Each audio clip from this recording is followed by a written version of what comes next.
Yes, hello, folks. Welcome to the weekly Manchester United podcast. I'm your host, as always, Phil Brandt, joined with my regular co-host, the excellent James Rhodes. We've had a lot of difficulty trying to get this podcast out every Monday for a few weeks. Fortunately, unfortunately, however you want to look at it, we've had some holidays here in the US, which has meant that our kids have taken up our time, which has prevented us from Yep. getting this out on a Monday. But that's what we're going to try to make sure we do going forward as much as we can. So apologies for the late podcast. First of all, how you doing, man? Yeah, I'm doing all right. And you? Doing all right, doing all right. It's Wednesday. It's been a few days since United lost the football game, which is Thursday nice. even. You're losing Oh, it's time. Thursday. Jesus, yes, so it's Thursday. That's Thursday. Jesus Christ. Right. Yeah, so it's been a few days since United lost the football game. It is Thursday. You're right. Lots to talk about. Obviously, the podcast. I've all my notes here for Monday's podcast, and maybe half of them are obsolete already because of the things that have taken place in just a couple of days. Lots to talk about. Not going to spend much time talking about the Spurs game. It's gone, obviously.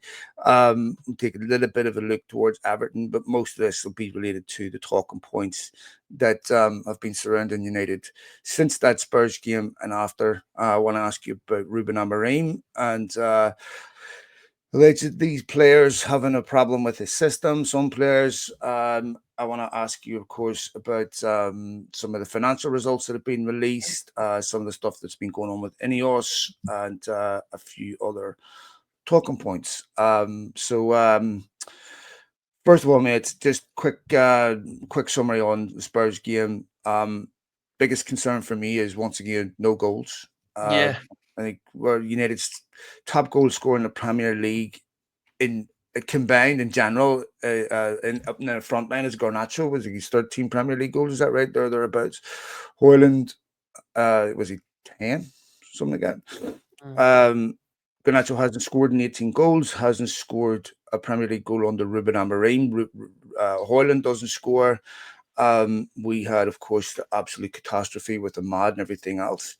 Um, that is a staggering indictment on a Manchester United team that their top goal scorer in the Premier League combined Yep. is a 20-year-old winger with 13 Premier League goals and none under Ruben Amorim and none in 18 games. That is not single at Garnacho, just that's about Manchester. It's Yeah. not his No, fault. in It's general, Manchester like the United. fact that we've Unbelievable ended game. up in that situation where we just, I mean, you wouldn't say you'd want any of those players, regardless of talent, to be your senior attackers, leading the line, leading goal scorers, any of that. It is a shocker. Now, I think that unfortunately, there's good and bad in that. The good was I actually thought United had quite a few decent chances as well, that they should have scored.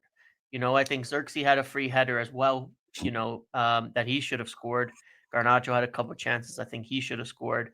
Um, there was good and bad in that aspect of the performance. That I thought beyond that, the first goal that was conceded, United probably had on balance the better chances, the better odds, the better ability to win the game. But a lot of it comes down to just that at the end of the day that this there's just the thing we all know, the United team, the transfers, which ties into everything we're going to discuss, that over the years that it's just not built a good team.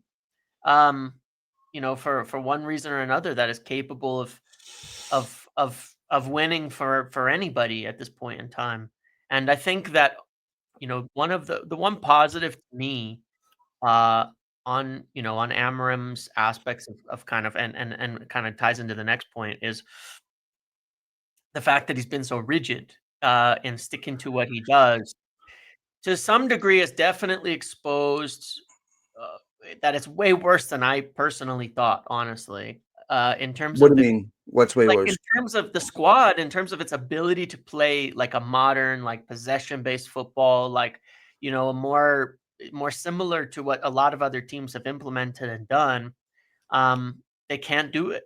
Like, there's just a lot of it's just not it's I thought they'd adapt better, quite honestly. Like, I thought there were better players that would adapt in the overall squad to the system and play well in it than there are. And because he hasn't he's stuck by what he's doing, and because that's really his entire job description from being hired is to stick by his plan and lay down this foundational way to play and all of that. It's kind of become really clear how few people can do it, and do it at a high enough level, and how much has to be done to fix it. And yeah, it's a Yeah, I lot. mean, to me, when I look at, we talk about systems and stuff and whether they can play it.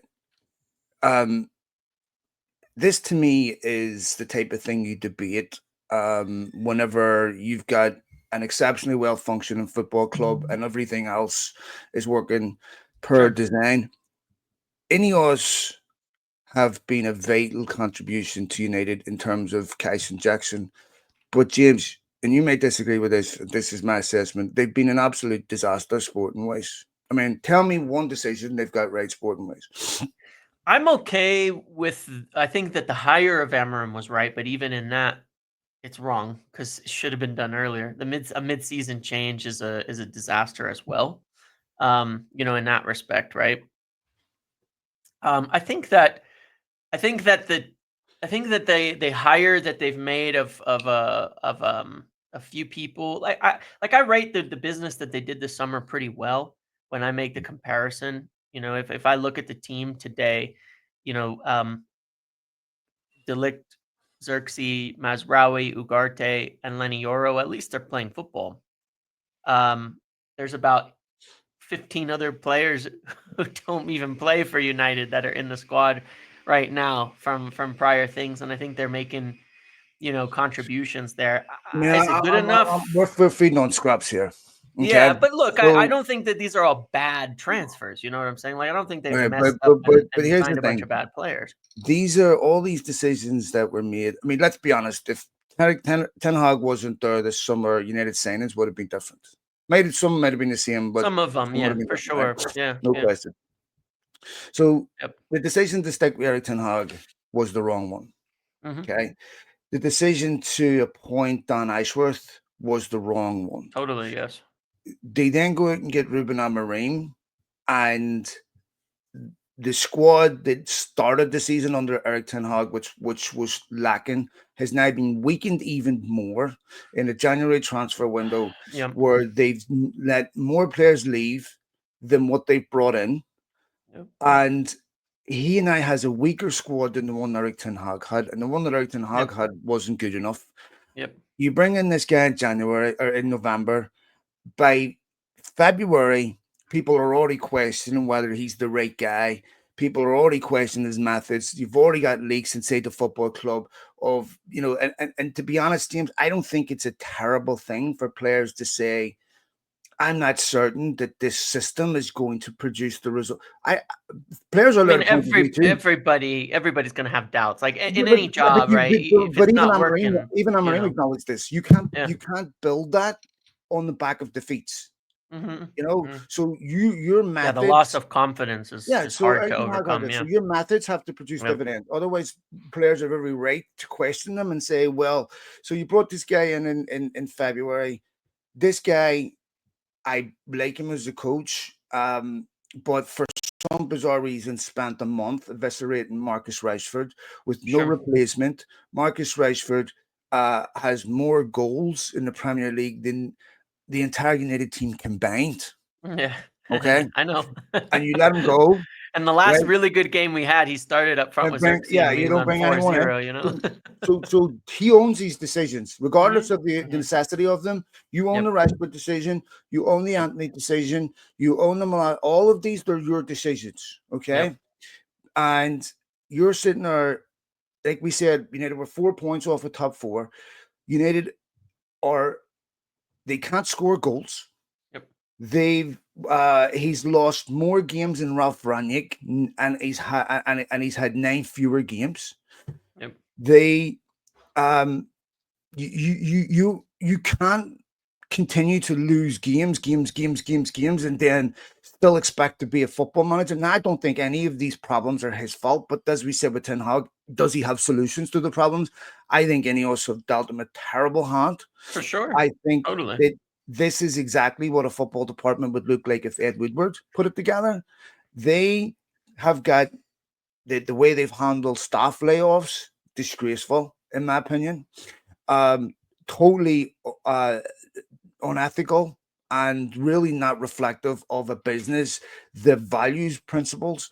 To me, they have brought no positive contribution to what we see on the field. They wanted sport and control. United have somehow managed to decline.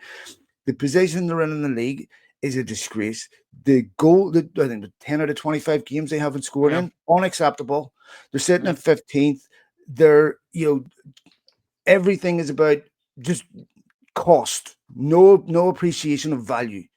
And you're, telling ordinary people your jobs are gone, we're cutting back everything. Meanwhile, the people responsible for this Mm-hmm. are sitting right next to you on a joint ownership. I mean, this is honestly insane to me. You're sitting there, a co-owner with the Glazers, who are 100% responsible for every problem inside that football club due to their own greed, and that Yep. hasn't changed.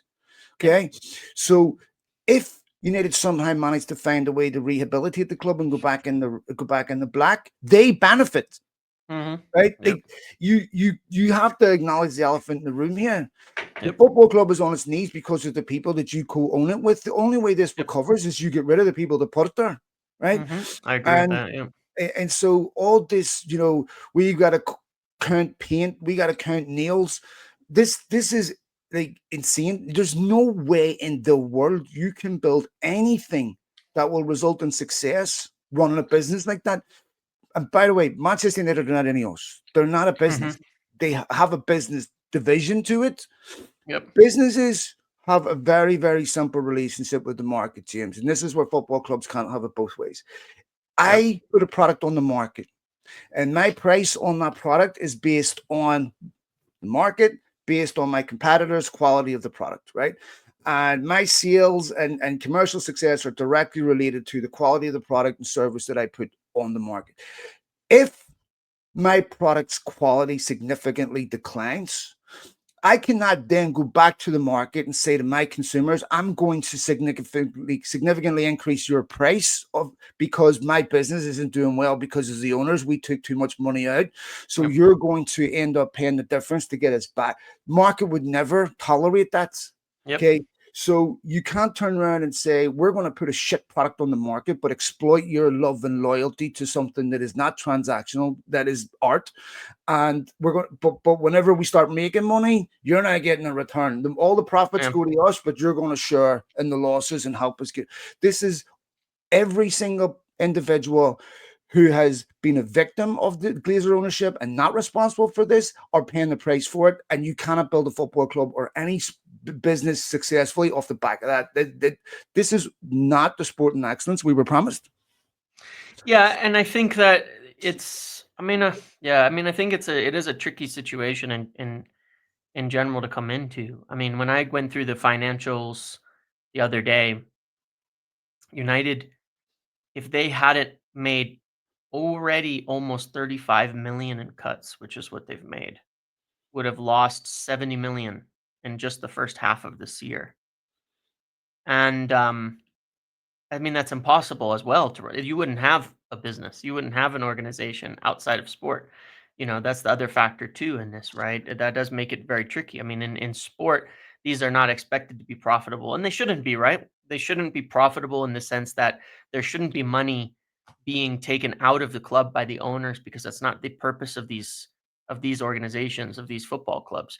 And the Glazers have done that via one avenue or another, right, for a long, long time because even the debt payments, that's money that they never put in that is being sent to service, their own debt.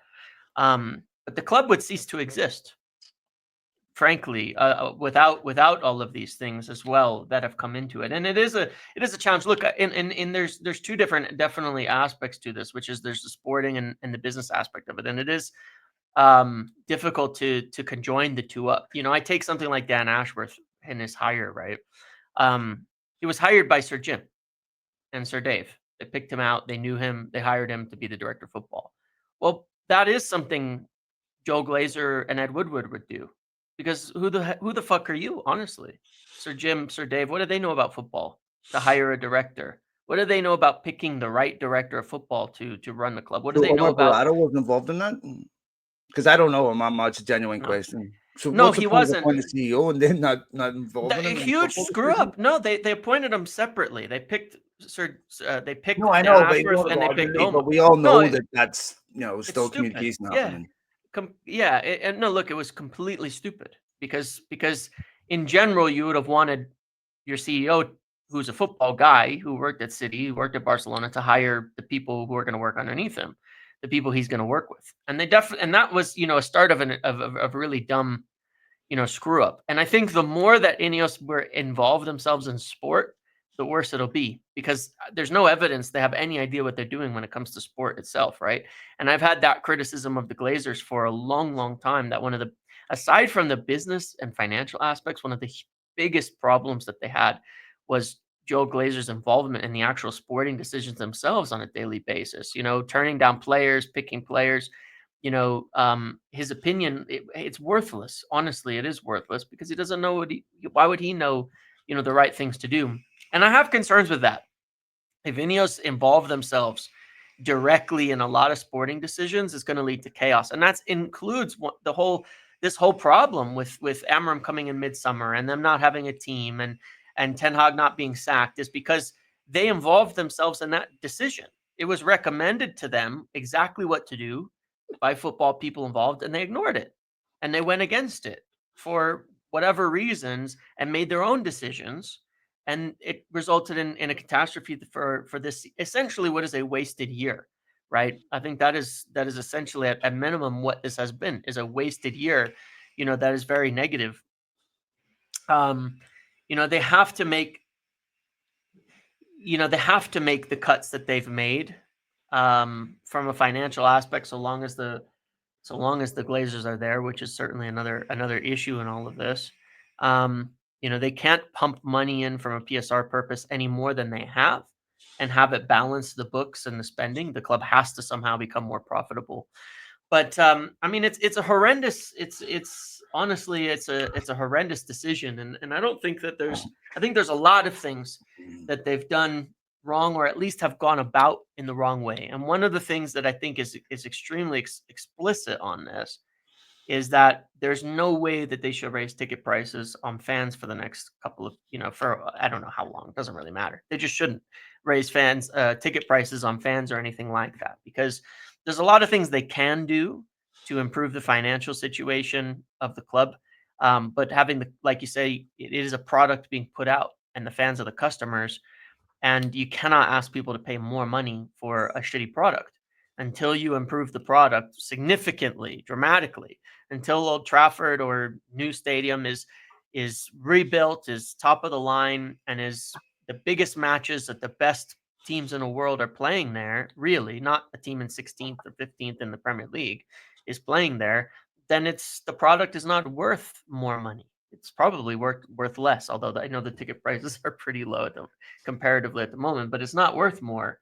But it is a shocking amount of poor decision making, and they have to get it right. I mean, look, part of it is I look at when I go through the costs and comparisons and things. I kind of demonstrated this. The Dan Ashworth thing cost them 4.1 million for 159 days, which is a monumental waste of money. Well, that was just Now, to sack him. What's the money to get no, rid of him apparently and it's the hire him? total. I thought Mark Critchley was saying it was 4 million to sack him plus Yeah, the. they But I mean, clarified either it. way, Yeah, you know, they clarified it, and it was the total. But look, that same 159 days, it cost 14,479,000 for Casemiro for those same 159 days. Cost 10,900,000 for Mason Mount for those same 159 days. Shaw 5,675,000 for those same 159 days. Anthony 10,549,000 for those same 159 days. Jadon Sancho 7,975,000 for those same 159 days. The amount of waste, and they didn't sign any of those, and I'm not taking the blame off of them for Ashworth, right? But when you look at the monumental amount of waste that has gone into this football club, I did the math. It is quite literally 55% of the wages paid, totaling nearly 100 million a year. That is pure waste.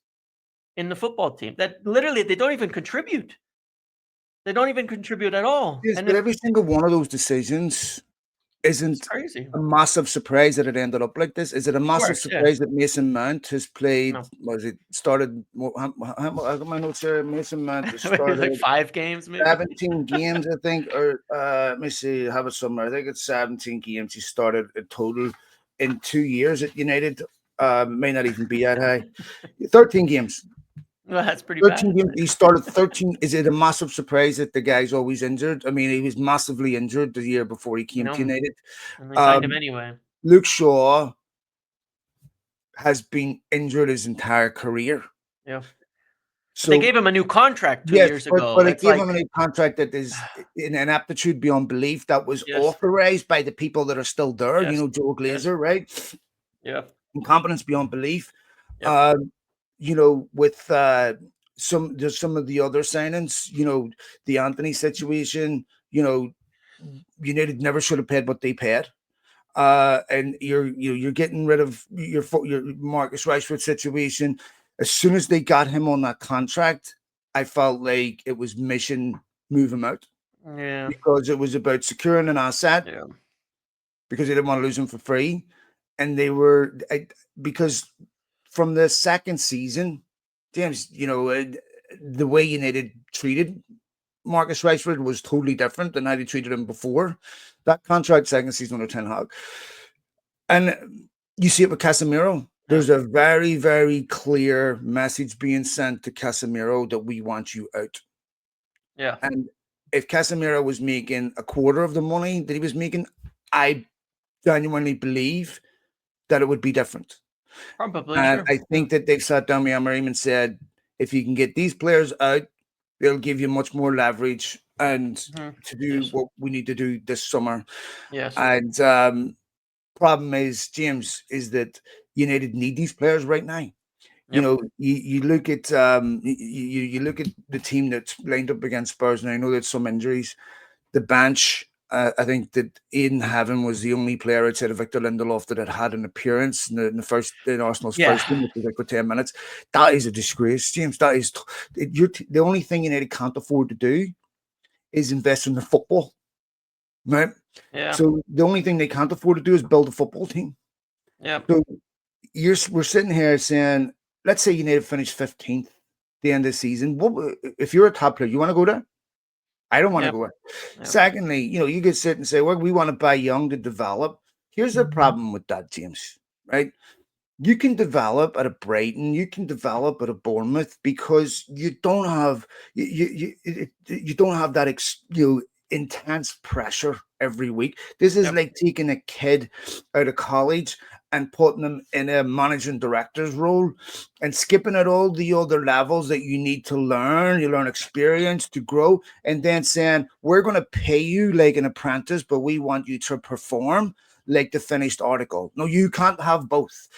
United is not a football club that you can develop in unless you're a young player playing in a very, very good team that wins most weeks. Because if you're the club like Man United and you're young and they're losing, the cacophony of criticism, the pressure, the focus, fans are going to tear you apart online. It doesn't happen at Brighton. That doesn't happen at Bournemouth. Players Yep. are allowed to develop.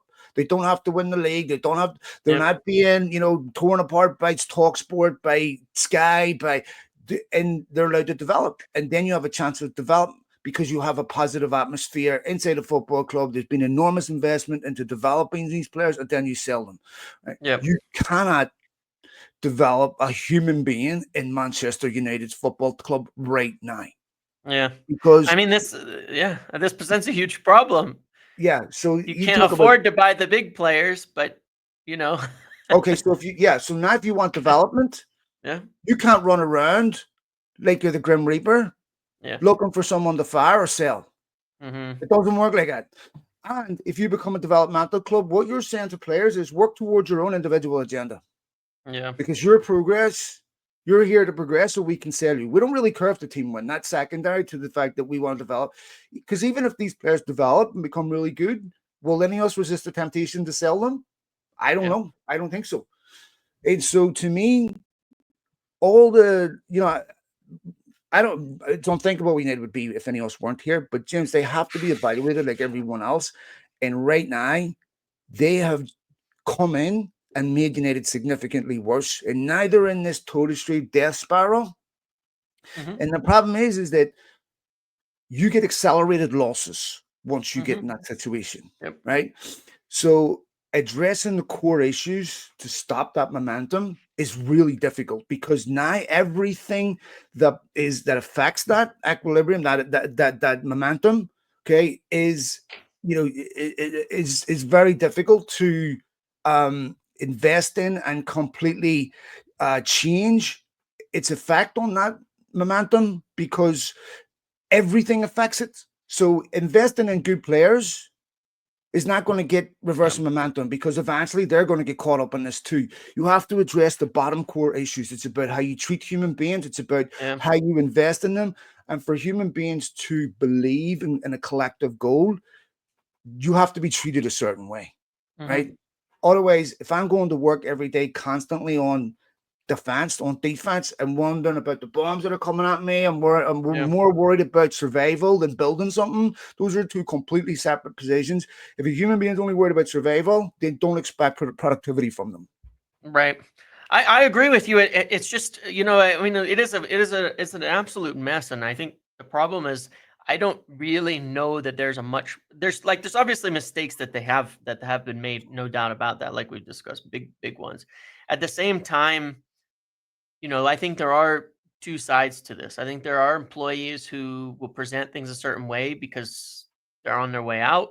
There are people who are going to be leaving their job for one reason or another. They may not all be at fault. Like you get the kind of not opposing stories because I actually think they go quite well together when you look at them as a totality of a sum, right? You get stories, obviously about things like that from the Telegraph, about staff and about being afraid for things and about the different, things that are really hard to deal with for them and things that sound very bad for sure. And then you get stories and you get ones from, like Keegan at the Mail about talking about things like that there's many staff who think this is all kind of necessary and are okay with it because they understand it and it presents this idea like, you know, of you kind of get those opposing views and then you get a lot of people in the middle and honestly don't know the answer because I don't know, unfortunately, with the Glazers there. um I don't know of a better way. I don't know of like a perfect way for this all to be dealt with in the sense that it has to be dealt with that quickly. I'm not saying that it's all correct either, right? But it's a very easy thing to criticize and a very hard thing to solve. At the end of it, So given the financial situation going on too, here's like how my fast a lot of it has to happen. yeah. There's an imperative to do it. I accept that. Hmm. But to me, it would be much more palatable if Tim Radcliffe owned the club or any of us owned the club outright Yes. and said, look, this is a Yes. consequence of, but instead you're Yes. sitting I beside the know. I know. architects of this Yeah. who caused this problem, who blew Yeah. the building up. And now you were saying you got to pay for its I know. rebuild. I And, know. and these are the landlords. Like, and as soon as it's rebuilt, I'm looking forward to all the profits.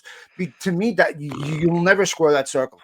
And Uh, that's something that I said from the outset that I yes. don't understand how you marry these two ideologies and make them work. And I think there's also important to say that this is not just Ineos. Yeah. This is not Ineos's Correct. football club. This is not just Ratcliffe.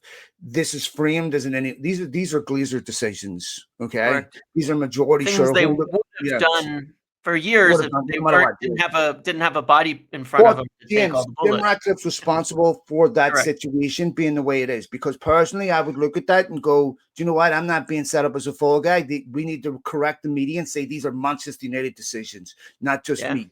Okay. Yeah. And so, he's responsible for whatever he consents to. That's a Yes. dynamic that he For agreed sure. to. So he's responsible and he takes the grief that comes with it. Do you want to be the front Yeah. guy? Okay, that's fine. You can take the flag. Okay. But Yep.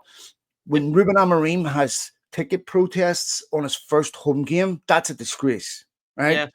Yep. When you have whatever the imperative is, that's fine. But you recognize that these people are taking a bullet for the people that you gave hundreds of millions to, billions to, actually. Yep. Okay. And that they deserve a modicum of decency and respect. Whatever you have to do it with respect and dignity for another human being, because then you can't turn around and say, we need to find out who's leaking. Well, I don't know, but I'm just going to suggest something, that if you want to reduce the possibility of staff leaking, maybe don't treat them like shit. Yeah. Yeah. Look, I agree with you. And I think that for me, I have 4 points, not necessarily in order of importance in a way that will end up judging Ineos. And to some degree, I think it's a bit early to settle on judgments. Not that there No, it's aren't not. things. Not issuing a verdict. Yeah, Not that yes. it's not ongoing, because everybody's gonna have different views on like the ongoing evidence of what's piling up in different ways, right? I look at the books and I think, okay, yes, the club would be quite literally bankrupt without them. I mean, literally, because the Glazers were never going to put any money in. Okay. So then why didn't Ineos force them into a full sale? And this is a really good point, because I remember the entire process and how kind of difficult it was. And I was thinking about this again recently too. So in the beginning, we had, in not to take too long on this, but like in May, Ineos agreed a deal with the Glazers to buy the club outright. They were going to own all of their shares. The initial deal that was on the table was they were buying something like 40% or 50% right off the bat. And then they had these put and calls to go to fully buying out all of the Glazer shares over like 2 years. But they were going to be majority owners immediately and pay for it later. That deal got blocked by, if we recall, the minority investors mounted a legal challenge that said, if you're paying that money for the Glazer shares, you need to pay that money to us. But I thought they found a legal way around that. No. So I'll tell you exactly what they did. They never found a way around that, because essentially the Glazers were asking for an extraordinarily high price when you look at United, right? A club that is massive debt, old crumbling, edifices, and was not worth the money. Nobody was offering them the money they wanted. Nobody in the whole world. Like, let's just bear that in mind for a second. There's not a single soul on this planet that offered them the money they wanted for the club and the price that they set as owners, which obviously demonstrates the level of greed that they have for a club they've put 0 cents into, right? But the problem was that inflated price was going to have to be paid for those other 30%, which meant the club was going to cost like another 1.5 billion for virtually nothing, for no benefit, because those shares are useless for an owner. They're sitting on the public stock market. They have like virtually no voting rights. It's pretty bad. So that was the mess that held everything up. The months then went by. Nobody made a deal. Nobody agreed to anything. And the eventual deal that Ineos agreed to didn't actually circumvent this. They bought 25% of the Glazer shares and 25% of the Class A shares at the same price. So they ended up very strongly overpaying for those public shares on the market, but not buying the entire club at that point in time, because they didn't want to pay the price. Nobody did, though. That's kind of the issue. Would have had to have brought that price down out of desperation. Well, yes and no. So the problem I think we have with this is that, and it's whether we believe it or not, is that, and Mark Kleiman at Sky, I think, was the main guy who broke like this whole story on many instances as a top kind of journalist on this. And his info at that time was the Glazers had entered into talks with essentially hedge funds, Carlyle Group, and a few others, to get minority investment into the stadium, into the club, to just keep it afloat and keep it going. And that was their alternative plan should they not make a deal. And according to him, they had doing that in 21. I mean, they were talking to 666, Redbird, and the other ones. They said no. And let me tell you something about private equity, as you know. Yeah, private equity don't lose. So there's no way they'd have taken the Lillard Glazers to run the club the way that there would have been enormous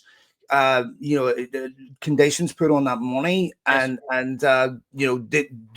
it certainly wouldn't have been anywhere near as lucrative as what it is right now.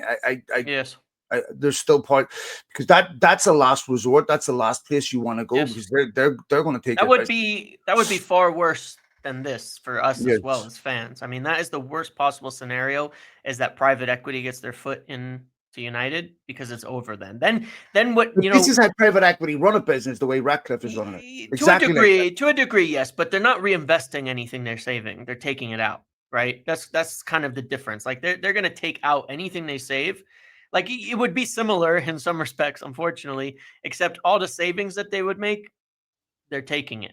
It's not, they're not putting it back into Yeah, but it's business. relative to revenue. So if you cut all that out and then you Yep. stop your ability to produce revenue, because obviously they're making us okay. If we invest 300 million, that's Yep. going to give us a return in three. But if you just keep cutting, then you cut revenue too. So Correct. they If it goes too usually far, yeah. invest in certain things that give you, because football clubs only have a few ways of creating revenue. There's sponsorship, ticket Yes. prices, TV, and success, but they're all relative. So Yep. they're all related. And so they're all intersectional. So to me, like there's no way of making money off you. They've milked their past, they've milked their history. Yeah. That's gone. Every penny they make now going forward is going to be a result of on the field success. That's it. Correct. Totally agreed. And look, here's the thing about it, right? I would say the main difference. The main difference is Jim Ratcliffe's not going to take any money out of the club. All right, like that is not going to happen. And if it does, it's just not going to happen. I mean, they've agreed that they Well, the can't majority even. owners will. Yeah. Well, and that's why I have a few things to judge him on, and really it's four things to me, to pass judgment on them. And I do think, come this summer and come the following season, you can start to really pass judgment as to what they're doing or not, because you should be seeing, if all of this stuff is supposedly worth it and supposedly necessary and supposedly needed to be done, which I can believe, despite concerns over the way that some of these things are being done, that I can believe, then it has to result in some substantial and concrete changes and improvements. And number one is that if all of these cuts are necessary and things like that, we should see significant investment in the first team squad in the way that they say that they're going to. That should be number one, that we should see that. Number two, things have to improve. If you're any good, any competent, decent, if you think you've hired the right manager and you're getting the right players and you're investing in a squad properly, next season should be not just good, but very good, much better, much improved. It doesn't take that long. Last season, Nottingham Forest, I think, finished around where we are now, on points. Now, they didn't even spend an enormous amount of money, but they bought a lot of players, the right players for what they needed and wanted. And now they're, I think, third or something crazy like that, right? We know that turnarounds can happen very quickly. We've seen it in the past. If you do things right, and especially with the type of money United can and should invest. You can't go spend 200 million in the summer and be still in the bottom half. You need to be competing in top four next season at the minimum, with the type of money that's being invested. The third thing for me, which I think is probably bigger than anything else, because even in the short term, to have an agreement, no dividends, things like that, that's not a permanent agreement. The third thing for me is that it kind of underlies all of this is they have to, by the end of this year, I'm not saying July 1st, but by the end of December, some of the old things from their initial agreement will have expired by that point. They have to have something concrete in place to take more of the club from the Glazers. If not, then I think it's a complete failure. Because buying in 25% to partner with the Glazers where they can do whatever they want with their money after 2 years is a joke.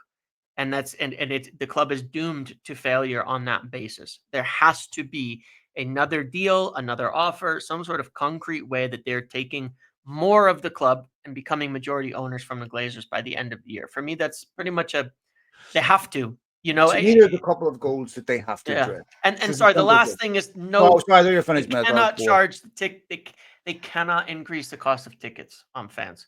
I mean, if it goes up 1 or 2%, like in a normal sense that everybody does or something, whatever, but they cannot do these ticket price increases on the fans. They really cannot. I don't think it would be acceptable in the slightest in any capacity. Completely tone deaf, but also just it's just like you can't. They're business people. They should know you can't offer you can't raise prices when your product isn't good, like you've said many times.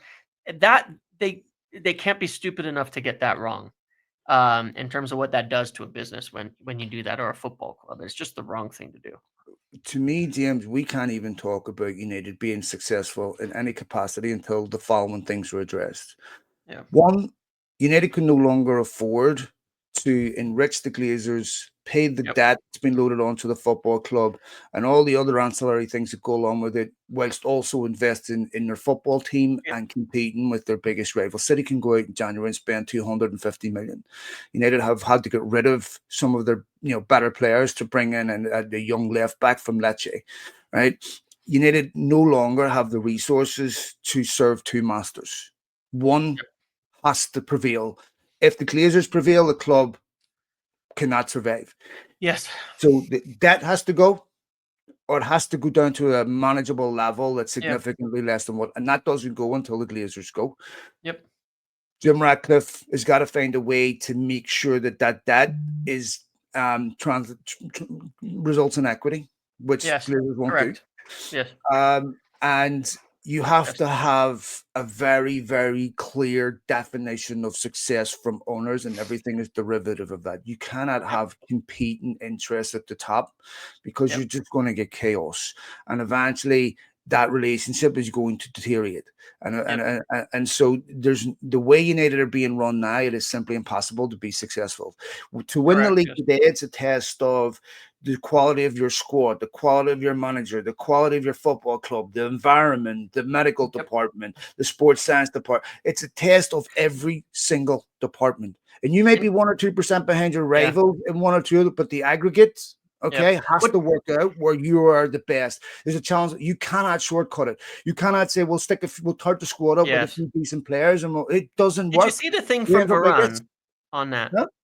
Did you see the interview with Varane Yeah. on that? Yeah, because he talked about that exact thing in comparison between Madrid and United, where it wasn't just like it's on the pitch or it's the players, but he he's a smart guy, and he looked and he said, look, if we're at Madrid, it's everything is defined.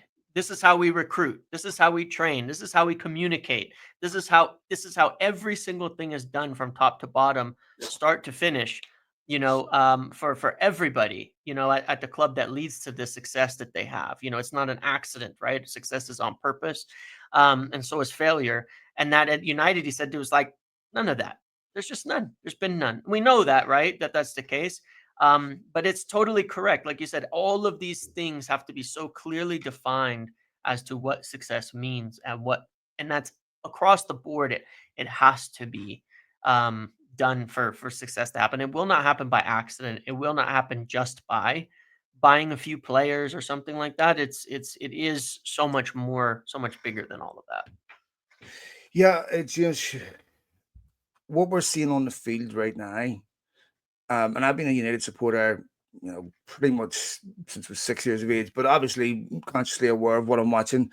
This is the worst I've ever seen it. It Yep. is but see, that should be a total indictment on obviously the Glazers, but Ineos too. Because to me, I agree, I'm not issuing a verdict on that, this or this or that. The body of work is too small to do that. Yep. But what we've seen so far is to me very difficult to overlook and say that this is what we should expect. There's no way Ineos expected to be here in their first season. No way. I would That's agree. why they sacked Ten Hag. They Yes. sacked Ten Hag because what we're seeing this season wasn't good enough. There's no way when they brought Amorim in, they expected to be here. Mhm. And the problem is that for Ruben Amorim, what's going to be left of him by the summer? United cannot carry on doing this even if they finish one place above the relegation zone. This is like what this will do to morale, the psychological damage to young players, the hangover. Now you're trying to recruit on the back of finishing in the 15th or below, and you're trying to attract. This is impossible. And when I look at this, I'm like, I'm sorry, whilst it's not a final verdict, if you aren't responsible for what goes on the field when a year after you ask for sporting control, then what are you responsible for? And what we are now in a position under the tutelage of Ineos and the Glazers, in a position where it's the worst it's been since United were relegated. Yep. That is a total disgrace. That is absolute. And you know what, James? I feel sorry for the likes of Hoyland and stuff. He gets ruined every week. But I read I was a stat on, I think it was Talk of the Devils, which is just staggering. Yep. that after Bruno Fernandes, Andre Onana is the next player who Yep. has completed passes to Rasmus Højlund. I mean, Yep. what do you expect a striker to do when your goalkeeper Mhm. is the second, is ranked second in the league for balls? I mean, Yep. what? I mean, the dysfunction, that Yep. is, I'm sorry, like that is, and then you're relying on academy kids to save you. But if any of them turn out decent, you'll be looking to sell them in a year or two. Like, to me, this is Yep. so. Even if you get United solve it, what are you left with? Yep.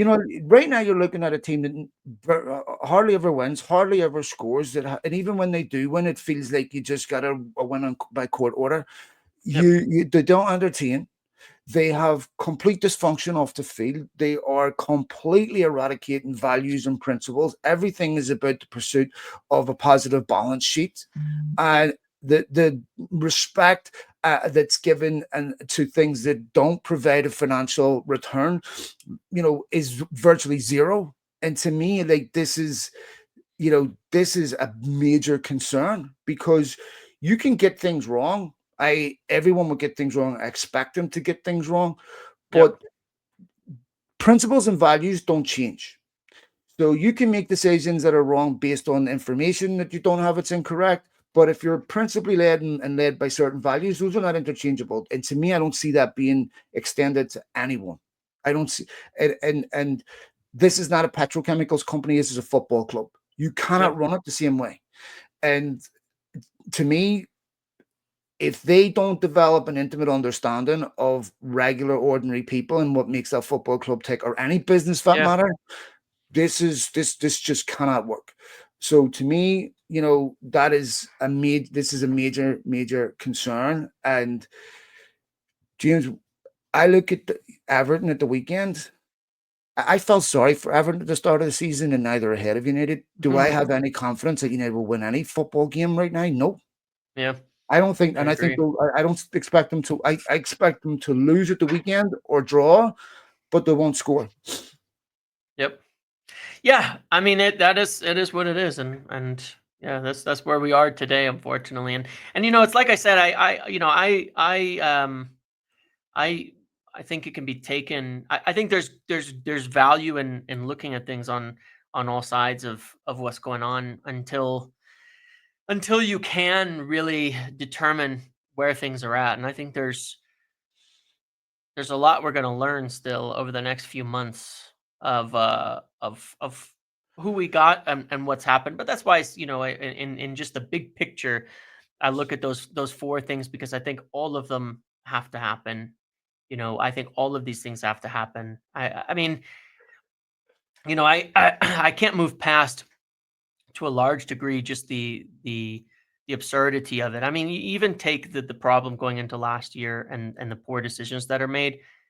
Even the takeover took too long Mhm. because of the delay from the Glazers, because of, to the point where I think it was on Christmas, Sir Jim told him, you have to agree to this now or I'm backing out of the deal, because they just took so long to get anything done. And that meant it was February into the season before Ineos even got in the door. And of course, that means essentially that the summer, I think they made a lot of mistakes.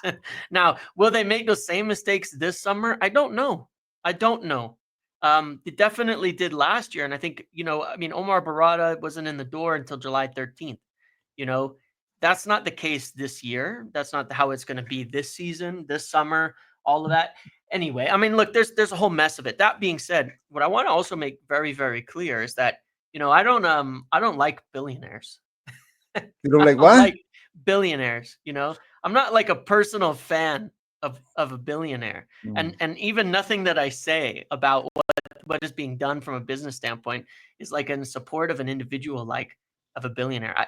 The problem is that United is a club worth billions, and I think that unfortunately a reality of life is that there is nobody that will end up owning United now or in the future that's going to be a good person. I'm sorry, but I think that's a crazy expectation. So I start with that from a I start with that from a baseline because it's kind of my worldview. I mean, the guy who brought Chelsea back is a war criminal. Like, come on now, who funded Russia? Who was partnered with a Russian state and an oligarch who brought Like, Chelsea back, into competitiveness. You have nation states that commit crimes on a daily basis that own football clubs. I don't expect them to be a good person, so I don't like them. I don't support them in that respect in the slides. yeah. Anyway, I just wanted to make that clear No, too. no, By but the way, billionaires, look, there's a simple reality to be faced in yeah, that we all have very strong principles and values. yes, The higher up the ladder you go when you make money, you're gonna come into conflict with those principles and yes, values at some point, right? yep, And you have a choice to sacrifice them for personal gain yep, because you're not getting further up that ladder unless you do, or you yep, can hold on to them and stay where you are. Most people, most human beings will eventually compromise their principles and values for yep, personal enrichment and progress. That's just the way it works, right? That's yep, the way. And so when you get to that level, you have enormous hubris. You think you're special. You think you're a genius, and you have legal immunity to do things that you and I never would. Their yeah, mistakes are not felt, okay, yep, because they have so they are living in a whole different orbit than you and me, a yeah, whole different environment, and they make belligerent mistakes like this because they yep, rarely listen to anyone who tells them they're wrong 100%. because they have this arrogance and hubris about them and certainty in their methods that it works. But one thing they don't like doing, no matter how much money they have, is losing money. Yes, So when their investments, because they take that as an ego, some people, yes, so when they see their projects failing, that is something that affects them deeply. Now, we've yes, seen in the last week or so a number of very concerning reports about Ineos's liquidity. yeah, And I don't know how serious that is, but it's just none of this fills me with confidence. I wanted Ineos, James, and I'm still glad they're here yep, because the alternative is unthinkable. yep, But just because I wanted them, the thing I'm least concerned about is being validated. I yeah, will evaluate them exactly the same as I would yep, evaluate anyone else. And if it turns out that I'm wrong, that's okay. That's the least important part yeah, about any of this. What's more important is that they're held to honest account and an honest yep, appraisal of what's going on, regardless of whether you wanted them or not. yep, So to me, um, I wanted them. I thought that it would be better than this at this point, much better. It's I when I hear 2018 or 28 league champions and stuff, I'm like, there's that team. I watched Real Madrid last night against City, and I looked like I was watching a different sport. yep, I wasn't like, this is actually painful watching this yep, because of the distance between the match that I just watched against Leicester, yeah, where United couldn't, were consistently misplacing 5-yard passes and yep, stuff. I'm like, yep, you know, anyway. I don't want to be too negative, mate, because yeah, obviously, like, we're depressed about what we're seeing, and I know for everyone's life out there is shit. We're all struggling. I don't want to sit and listen to an hour of doom merchants. This is bad, this is bad, this is bad. United have been in worse positions than this. They were in a worse position after Munich, yep, and they rose again. They won a European Cup within yep, 10 years of Munich happening. They have been in bad positions before that have been bailed out by youth. When they had to sell Hughes and yep, Kinchalskis for financial reasons, they were bailed out by youth. They will survive and they eventually will recover, but it's not. It's not a guarantee that it's going to happen correct. quickly. Yes, And agreed. could get worse before it gets better. But we're in it for life. We love this football club. We're Yep, all in it together. We have other things in our life than football. So thankfully, this is painful, but it won't last forever. yep, agreed. 100%. Uh, Anything else, Minnie, before we go? I had a ton of things to get to talk about here. But I never, we never got them. I never stopped talking. Sorry. It's okay. No, I mean, obviously we have Everton at the weekend. It's an early game on Saturday. I think it's very early for us. I think, if I'm not mistaken. 4:30. Yeah, it's one of those ones where, if I in the try to morning. remain positive today, if I wake up for that game and it's really shit, you'll definitely see a flip on my on my Mm, uh on my outlook on United following that, because nothing changes my opinion quicker than waking up at 5 a.m. to watch United put in less effort than it takes me to get down the stairs, you know. 4:30, mate. So There's hopefully not not. enough cocaine for that. You need to put my cocaine to sleep anyway. No, those days are long gone. Yeah. 4:30 in the morning. Yeah. They have to win that one. I do think, all else aside, United have to start winning some football games, and a lot of things will feel quite a bit different. In general, for all of and we all want them to win football games, no doubt about that. They We have will to, see, mate. and We we're will still in see. Europe, and we're still in the FA Cup, and I mean, maybe it might be a miracle, but and I don't know what can be done in the middle of a season to try to improve upon these things, but something, We will and see. let's see what happens. We will see. We'll leave this podcast on a really positive note. NASA have increased the odds that we're going to get hit by a stash. 3%, right? I thought we could beat that motherfucker up. Yeah, but it's not that big of an asteroid. It's only going to destroy one city, so we're going to have to figure out what the Make sure it's this right one. location. All right, matey. I will talk to you later. All the best, folks. Thanks for Yes. downloading the podcast. And we will be back again next week. Take it easy, mate. See ya. See you, James. Bye.